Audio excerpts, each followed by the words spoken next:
everyone, and welcome back to Lucky Loaders 15, where I'll be giving you 3 selections for tomorrow's horse racing action. Now, before we get stuck into them, I quickly just want to reflect on how our tips performed today. In the end, it was a good day here on the YouTube channel as we had a nice 8-1 winning next best. That was Majestic Dawn at Salisbury, absolutely bolted up, and I couldn't really understand why he was weak in the market. He was around about 9-2 at one point today, 4-1, but he was very weak in the betting before the off. His final SP returned 8-1, so I hope some of you were able to get on at that price there. But yeah, Majestic Dawn, yeah, he absolutely bolted up, and I just can't understand why he went off at that price with so many things in his favour. Mohammed Tabti gave him a great ride from the front, and to be honest, you would count the money quite a long way out. It looked like nothing was ever going to get to him at all, and he was just finding for pressure. So yeah, Majestic Dawn, that was a nice result there.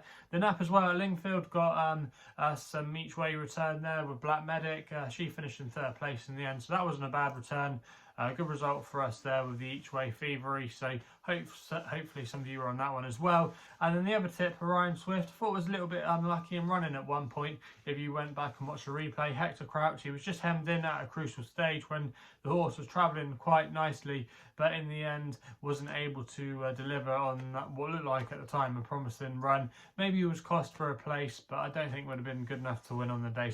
But overall, I'm not complaining too much. It's been a good day, and fingers crossed we can continue that form into tomorrow's racing. So like I said at the top of the video, I've got 3 selections for tomorrow. We're going to be going to Fontwell tomorrow with one of my extra tips for a bit of jumps action there. We go in the 135, and I'm going to take a chance here on Small Bad Bob for Tom O'Brien and Paul Henderson. At the current time recording, this horse was available at 4-1.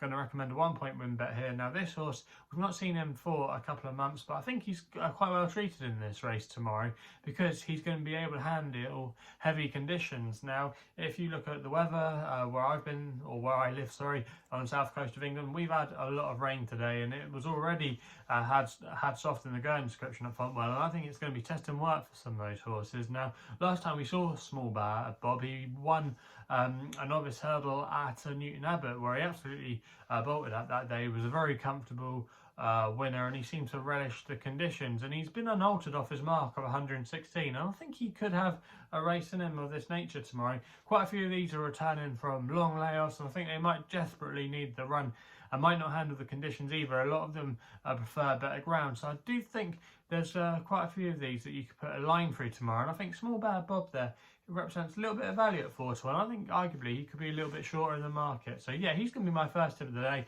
I think he'll go very close in that race in the 135 at Fontwell. Fingers crossed we can get off to a good start there. We then go to Ascot for the nap, which runs in the feature race in the day there. We go to the 305 with a horse called Scope for Rob Hornby and Rafe Beckett. Currently at the time of recording, this horse was available at 5-2. I'm going to recommend a 1-point win bet here. Now these connections actually won this race back in 2019 with a different kind of horse called Hereby in the same colours and the same trainer. He actually came through the handicap ranks, but Scope has been tried at the highest level this year. Was last seen running in the St Leger, where he wasn't disgraced at all. He finished 6th in that, and this is going to be a calmer test tomorrow, dropping back into listed company, but I think he could still have a bit of untapped potential. He's a horse that I think at one point they had Derby aspirations for. He ran in the Lingfield Derby trial, but after that we didn't see him very much throughout the summer, and then he made a return at York where he ran okay that day, but I think his ideal conditions are really soft ground. He won on heavy ground on his debut at Newmarket last year when he absolutely bolted up, beating Mojo Star, who has been a good horse this season at the highest level for Richard Hannon, and I just think there could be a little bit more to offer. There are obviously a couple of interesting rivals tomorrow. You've got the Queen's horse, Chalk Stream, won a good handicap at Ascot last time, and the form has already been boosted. You got also as well John Fady Gosden with an interesting runner in here, but I just think Scope, he is one of the better horses in this race on ratings.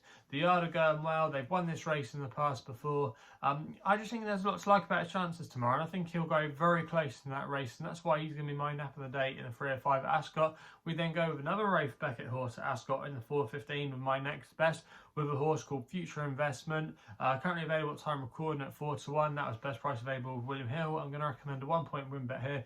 Now this horse, Future Investment, like I say, is trained by Rafe Beckett. Ross Orion's booked in the plate tomorrow. Now you have to say Future Investment is a very frustrating horse, but I just think this season we've seen a more consistent animal. He's definitely a very talented sort, but it's been very frustrating. But I thought last time was one of his better efforts when he finished in 3rd place. He was wearing first time cheek pieces that day. He absolutely flew home in the closing stages in the Mallard Handicap there at Doncaster. That was on over 1.6 miles, and this is going to be over a slightly longer trip tomorrow to 2 miles, which I think ideally is his best trip. And also tomorrow it's going to be an easier race. That Mallard Handicap was a Class 2. He's going to be running in Class 3 company tomorrow, so I think that'll suit him.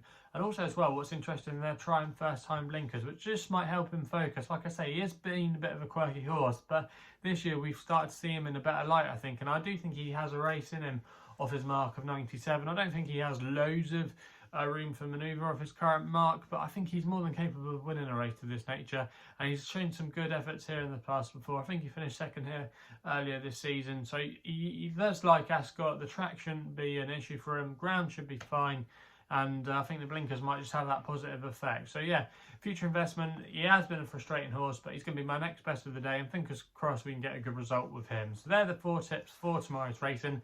If you're still enjoying these videos, please remember to hit the thumbs up button and subscribe here to my YouTube channel at LuckyLoaders15. If you want to follow me on social media, Twitter is the place to do so, where my handle is at LuckyLoader15. And if you want to find out a little bit more about myself, my website is www.chrisloaderracing.co.uk. So please game responsibly. Hopefully we can have some winners for you tomorrow, and we'll be seeing you soon.